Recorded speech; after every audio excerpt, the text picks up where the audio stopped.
Yo, what's up, everybody? It is Thursday, July 17th. It's the Corey Gated guy, host of Good CFP morning. Packaging Podcast. Yes. What's up, buddy? And then you got me, Abelio Matos, host of Packaging Unboxed. And we're Design down, guy. we're down a man. Yeah. 1/3 of our crew is out.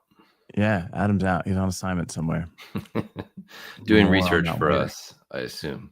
Yeah. Yeah, exactly. We'll have more details on where he's at in packaging later. Yeah. Do us a favor before we get started.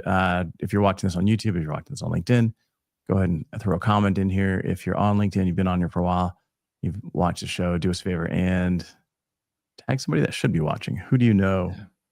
Invite your friends. Yeah, invite your friends. Who your boss should be watching this. Today we're going to cover Brad Pitt's new packaging that's supposed to be super sustainable. So we'll kind of get through it, talk about it, what it is, what it isn't, what we do differently, what it's actually claiming, how you can improve your packaging and be more sustainable. And we'll kind of get into some celebrity hype. Gossip. Yeah, for sure. Adam's not here, so we got to talk about Adam here for a second. So Adam,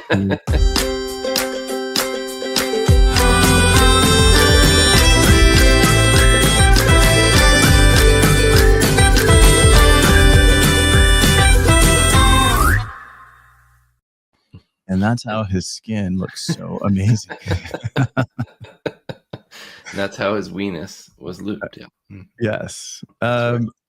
Awesome, man. All right, dude. So let's kind of just get into this thing real quick. Yeah. Brad Pitt, new classic story. Celebrity comes up with the brand. They want to make it sustainable as they fly around in their private jets. Oh, man. Yeah. Classic. Yeah. So this is Beau Domain. All right. So your beautiful place, your beautiful property, which is your face, I guess. So he's partnered with. It looks good, actually. I like it. I'm not a fan.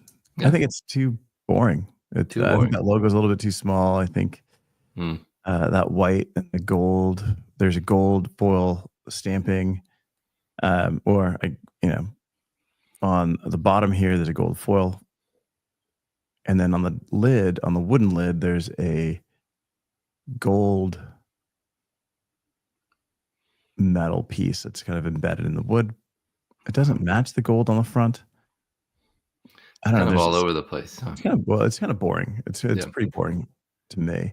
I think you can do it a little bit better. I think it doesn't look super premium. Yeah. Yeah, that's the thing. It does not look super premium.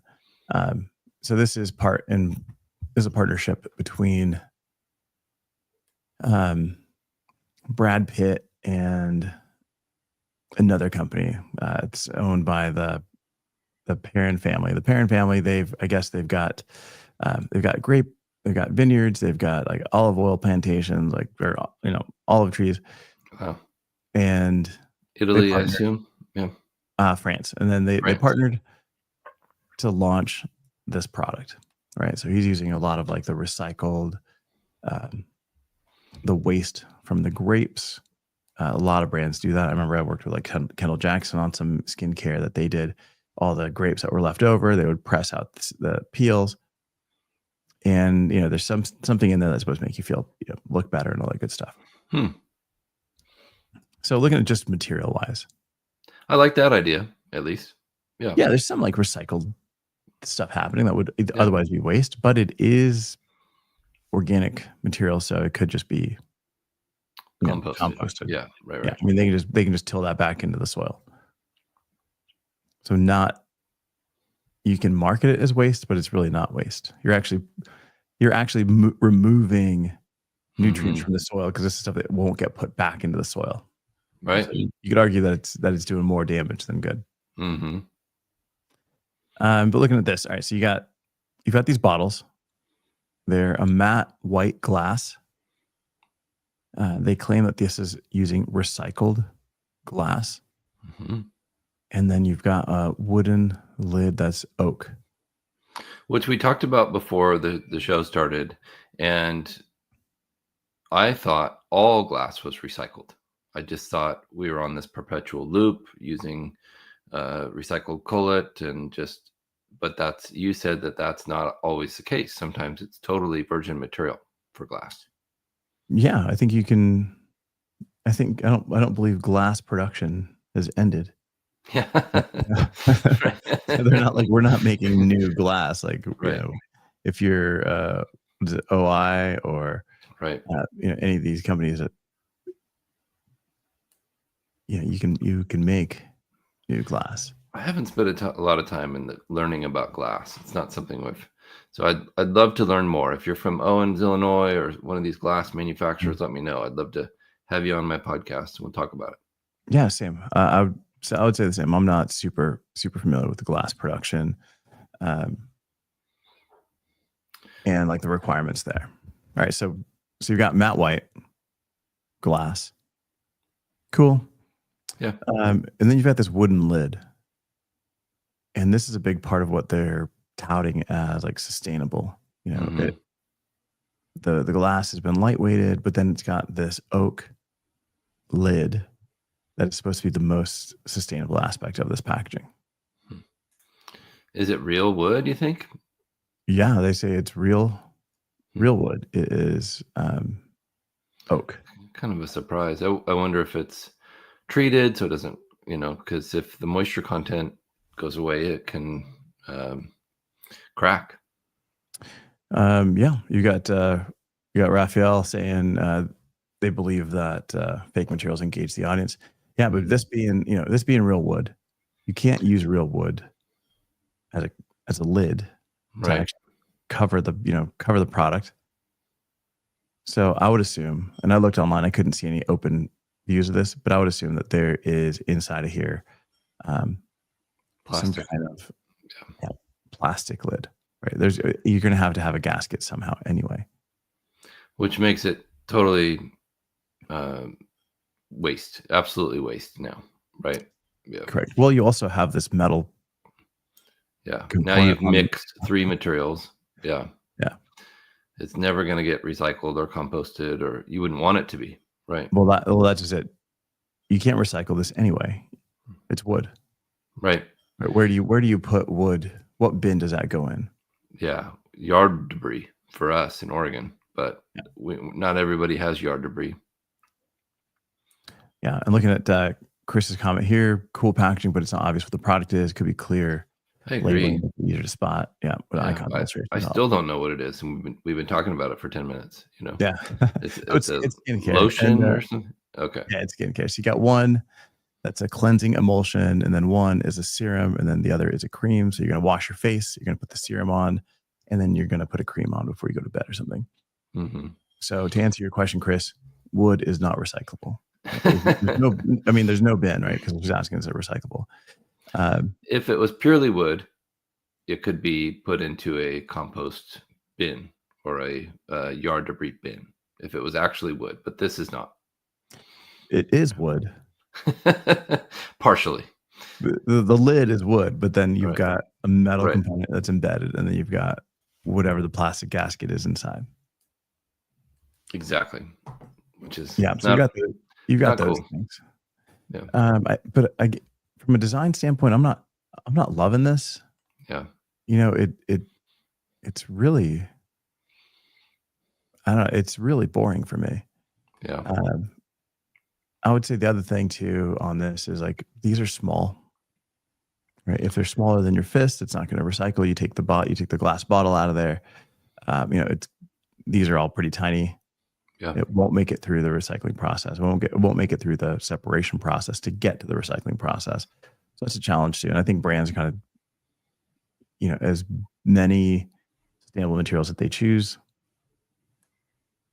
if the size isn't there, like size matters when it comes to recycling. Right. And I get lightweighting and making things smaller. That makes sense. Yeah. It cuts down your carbon footprint. But when it comes to the actual end of life, that's where the challenges happen. And if they made it too big, it would probably be too expensive. Is that kind of, or there wouldn't be room on a counter for it? Well, I mean, I don't know how much these cost. Yeah, so like let's take a look at these guys here. Oh, there he is. Brad, He yeah, shows up. he likes Dags. Dax. We love that movie. I'm We a do huge love that fan of movie. his. I think he's an amazing actor. I really do. I think Yeah, I big. love the things that he's done. But yeah, he should have reached out to us about this. Yeah, for sure. Wow. Uh, So very premium, I think. yeah, so super $84. small, and it's like $80 for this little thing. It's not a big deal, but I think if you make it much larger, you wouldn't increase the amount of lotion in here Right. because you also have a lifespan on the Oh, I product hear what you're inside. saying. Yeah. Yeah, so it'd be a matter of like making things larger just to make them larger, so that they could recycle. So that doesn't make sense. But yeah, you wouldn't increase the amount of product in here because you Because want it to it has last a a good shelf amount of life. time. Oh, that makes sense. Yeah, yeah. The other thing too is like you've got like here's a picture of Brad Pitt on the left from 2020 and on the right from more recently. You can see how well It- this cream works. the product works. Yeah, It's effective. It's proven. Yeah. It even makes your hair look cooler. yeah, it does. It does. Now I think I don't know. For me, the challenge is always when you see a celebrity product that's like skincare or weight loss. Mhm. Um, one, they're not using this stuff. This is not how why they look as young as they do. Right. There's surgeries, there's stuff that you're injecting in yourself. There's things that they're doing. Yeah. Private That chefs. Yeah. that doesn't show that they don't talk about. And they're like, oh, look at my skin cream and look at my face. You can get this face if you just use my screen. Like that part I really hate. Or there's or that influencer that just came out, like a weight loss influencer. She has like all these diets and cookbooks, and it turns out she's been using, Ozempic. Yeah. And Yikes. it's just, it doesn't sound fair. to me. No, it's very manipulative. Yes, Yeah. I agree. They're playing off their fame.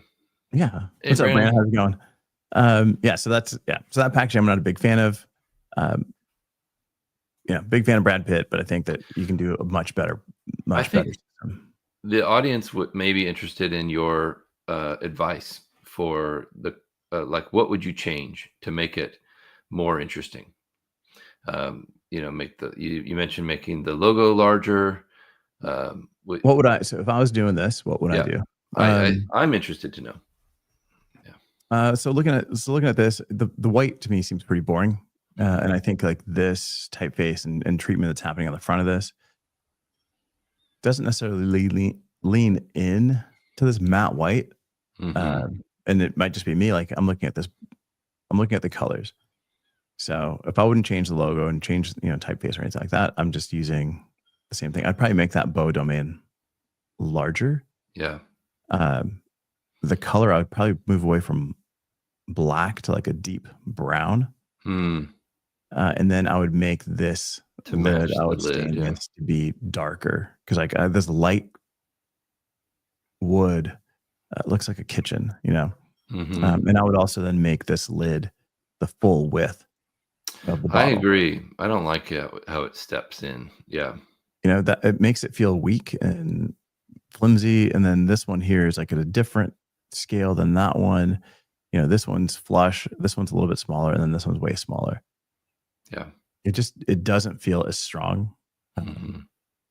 So I would make this darker, and then the metal thing on the top, if we're keeping that, I would want to make the same border. So Mhm. let's say that's a 2 millimeter distance between the small jar lid, Yeah. the metal and the edge of the cap, and then if you look at the two other bottles, those have their own different They're different, right? ratio in terms of like what's visible there on that border. So I'd make it consistent across all the bottles. Mhm. And then I don't know that we necessarily need this foil, on the front of the bottles, or it And it's doesn't so add small. anything. Yeah, it's so small. Yeah, it's super small, and I keep calling it foil, but I don't believe that's a foil. Probably a screen print or something like that, right? Yeah, but it doesn't necessarily add anything. So not a fan there. And then I'm looking at the typeface on the bottom of the little jar where it says GSM 10. like that's really thin compared to the bold GSM 10 on the other two. Like I would want to keep everything consistent, but even that, I don't know what the hell GSM 10 is. So Oh, I like Chris's point. Maybe it doesn't look centered. It's yeah, that's interesting. yeah, and it could be that these are Seems just like it's Photoshop. off. Yeah. Yeah, I'm looking at the middle one, and that bow domain looks It's kind of closer to the end. Yeah.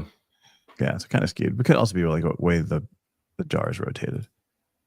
But yeah, this doesn't feel. It's nice of them to translate La Serum for us. How will they have to? Yeah, that they have to do that legally. I think that's so funny. But yeah, so I'd go darker. I'd go darker wood. Keep typeface. Make it larger. Make it the same color as the lid, so the darker brown, and then incorporate something different here for this Lycerum stuff. And then the top, like those are just like simple fixes that would help. As a designer, have you ever sent a brand some like mock-ups, just unsolicited? Just say, hey, here's some ideas for you. Yeah. That's cool. I think I would do that too. Yeah. So what I did was I'd ordered some product from Oscar de la Renta, and it arrived, and it was terrible. So I just took pictures of the entire process, like the unboxing and showing all the different components, and then did some quick sketches and renders of what the packaging should look like for that brand. Shared it with them, and then we were on a call pretty quickly. Mm-hmm. Cool. And it ends up being that like some of these stores that do e-commerce, like do retail, that do e-com, when you go online and you order it, right, they might not send it from a distribution center that's fully controlled. They might come from the retail store. So when packaging is packed at the retail store, yeah, they don't have a focus on how to pack it out, right? Correct. Right. And like they had a gift wrap on it, and it was somebody that had like cut it with scissors and didn't make like a straight line, so all the edges on the gift wrap were like a 3-year-old. This is a pretty expensive product, right? So it's like you have to look at all of those things. So like, how do you simplify pack out at retail stores? How do you simplify all the different steps so that make sure that it shows up and look the same as if I order it and it came from the distribution center? As a customer, I shouldn't see a difference in the packaging. But yeah, that's something that I've done in the past. It's a great point. A lot of designers don't want to do what's called free work. Right? But I think most designers that are successful, most designers that you're seeing everywhere, have done free work. Right. Do you feel like that's part of earning your stripes as a design person? As a design person? Yeah. I wouldn't say it's part of earning your stripes. I think it's part of just the business. Learning. If you want an opportunity, you gotta, you can't wait for somebody to be like, hey, I'm gonna hire you to do this. I think it's an opportunity to show what you can do. Now, a lot of designers are completely against that. Like the AIGA has a whole chapter on not doing free work and why you don't do it, because you devalue the industry. Meanwhile, all the big agencies do free work. Yeah. So it's kind of the same thing. You got a celebrity, use my skincare. I don't use it. I just, get surgery. But you do this, do what I say, don't do what I do. Right. So that's that on that, man. But have you had a chance to work with any celebrities? I was thinking back to that. We talked about that a little bit, and no celebrities, but big brands that I think were really fascinating. Very well-known brands that have a household name, and I think that's always very exciting to see how detailed they are on, okay, we need to use this pink, it must be this color, or this blue, it must be this, it has to match this, and we're going to press check it. And it's a lot of pressure upholding this thing that they've built, and I respect that so much. because it's valuable. It's we talk about our brands as packaging influencers, and the scale of their brands is so much larger and so much more valuable. Yeah, I know. I spent time with a bunch of celebrities in packaging, and it's always interesting. Or you're either gonna have a good experience, or you're gonna have a bad experience, which is the case with everything. But Yeah. Worked with on Jason Momoa product. Yeah. So packaging with him, like had some text messages, like videos that like would be sent over from him, like looking at stuff, which was kind of interesting. Yeah. Get his perspective. Yeah, I had did some stuff with Lady Gaga. Wow. I think the most. Did you get to meet her? No, but I'd say like the most fun experience would have been with Baz Luhrmann and Catherine Martin. So those two they directed The Great Gatsby with Awesome. DiCaprio, and just being on a call with them, and I'm like super specific, like, hey, if we do this process like this, the registration on here is going to be a little bit off. It's not, you can't match it like through the whole production. And they're like, well, what kind of a tolerance are you talking about? Because it sounds like a pretty big deal. I'm like, well, it's going to be about one, plus or minus like 1 millimeter. So it means that things can shift 2 millimeters. And Catherine Martin's like, that's a fly's dick. Who cares? Let's go with that process. And I'm like, dude, I've never heard anybody say that. And she's like, yeah, blah, blah, blah. And it's like, it's pretty. That's really cool. That they just got over that they were super easy to work with. Sounds like. Yeah. That was a good time. Gene's asking, is it free work if it's self-initiated? Oh, interesting. Great question. Maybe free work is the client that calls and says, hey, we don't have budget for design, but this will get you great exposure. Maybe that's the intention, right? Like as a designer, we'll talk about you. Yeah, that's the one that you don't take that, right? Yeah. No, absolutely. Ooh, good point, Gene. Yeah, no, for sure. That's a great point. If it's self-initiated, then it's definitely not free work. But a lot of people feel that it is free work and they don't want to do that, or they don't want to pitch, right? They don't want to, they want to get paid to pitch. Mm-hmm. And I get it, but a lot of agencies don't. That's just part of the process, right? And either you're going to get the work or you're not going to get the work. Either you're going to pitch or you're not going to pitch. Mm-hmm. So that's the challenge. Yeah, don't do the stuff that they ask you for exposure. What would you say, Gene, in terms of doing work to pitch and requesting to get paid? Mm-hmm. That's iffy because some brands say yes and some brands say no, and then you have to make that decision on your own.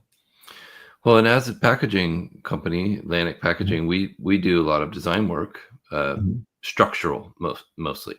We leave the graphics to you and people like you, because that's not our forte.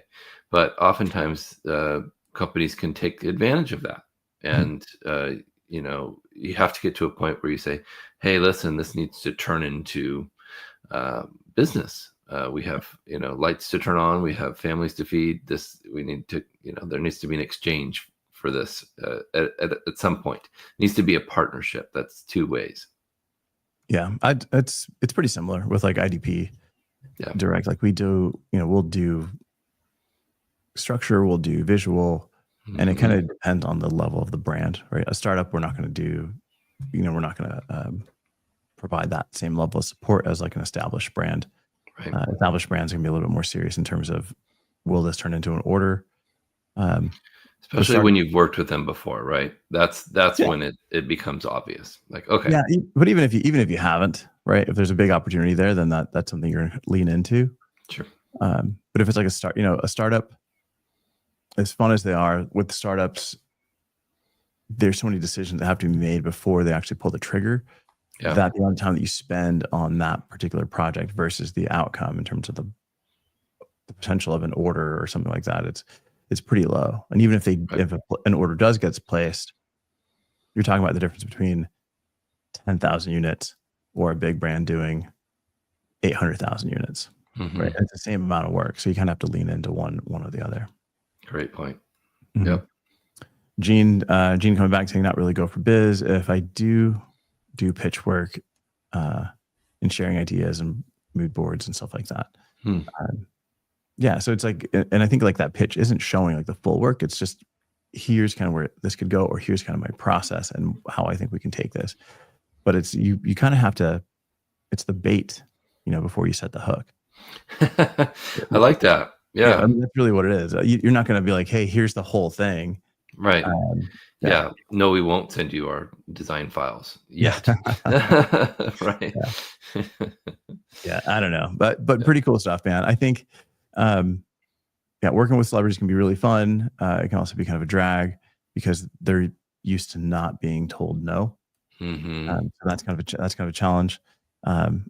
I know I got a call from Zoe Kravitz once, and Cool. Spoke to her a couple times. She was launching, this was years ago, she was launching like a jewelry brand. Neat. And I'm like, all right, well, let's talk about this brand. Like, what are you actually doing? We went through, and it was like every piece was like a one-off. It was going to range from like something really small to something really big. And I'm like, yeah, I'm like, if you haven't done this yet, like you don't need packaging, like the kind of packaging that I do. If your jewelry is completely one-off, then your packaging has to kind of be one-off. You're not gonna be able to do these 3 sizes of boxes and like this kind of a insert because everything's gonna be so custom. It's not large volume, right? Yeah, it's like I can't support you with that. But I'm like, there's like these people can, right? And like, and then the packaging becomes craft, just like the jewelry itself. And knowing your lane is so important in life. I think just being, we talked about this a few shows ago with Adam, just saying, if somebody calls you and they're asking you to do something that's outside of your scope of knowledge, introduce them to somebody who can do it, because then they'll trust you, which is what it's all about. Yeah. And definitely go check out Gene at Working Company. His whole thing is self-initiated. This guy is changing the game when it comes to design. Love it. Yeah. I like I think the other company, the other team that reached out to me was like these guys that were on Peaky Blinders. Oh, cool. I was a huge fan of the show. Like they reached out and they're like, hey, we're the Postlethwaite twins. We're on Peaky Blinders and we want to launch this product. It was like a coffee. And immediately I'm like, oh, this is not me. But I'm fan, so let's talk. They call me from the set, and we're like, we've got 10 minutes. I'm like, what's your product? And they're like, oh, we're doing coffee beans, and all the money is going to charity. Nice. And I'm like, all right, well, how much is your coffee bean, your bag of beans? Like, it's like 12 pounds. And I'm like, all right, well, what kind of packaging are you guys doing? Like, well, the team that we're working with, like they listed everything for this thing. You had to order it online. You had to fill it. Then you had to go in like these boxes and had like box after box and all these different things. Like, I'm like, dude, you're spending about $8 in packaging. That's not counting the shipping. Right. So I'm like, what money is going to go to this charity? Yeah. There's nothing left. Like you're upside down on every order. Yeah. And they're like, well, no, that's not the way we see it. And then I'm like, well, just give me the math and let's take a look at it. Right. And then we went through it. And at the end of it, they're like, huh. Like we lose 2 pounds per order. And I'm like, yeah, you may as well just take the money that you're going to invest in this and just give it to the charity. Like you're making a whole. That's such great advice. That's such great advice. Yeah. They want to make a cool thing. They want to, look like they're working hard and have a brand, but just give the money to charity. Yeah. Right. Whether you're starting up or you're a celebrity, doesn't matter. Like you have to really think about the entire process. Like what is it that you're doing? What are you building? What's your goal here? And I know with a lot of celebrities, because people don't say no to them, if they have an idea, they'll go through it until they realize that it's a losing proposition, and they'll just imagine if they would have proceeded and 2 years later realized they actually lost a couple $100,000, Yeah. So that was cool. If you guys have any stories, celebrity brands or anything that you've done, throw them in the comments. We'd love to hear from you. Gene, go check him out. He does some awesome stuff. Corey will be here you're leaving. So you Going won't be here tomorrow. Yep. But Adam and you run the show. Yeah. We'll do pack of the week. Thanks so much, guys. Appreciate it. Yeah. Thank you. See you guys.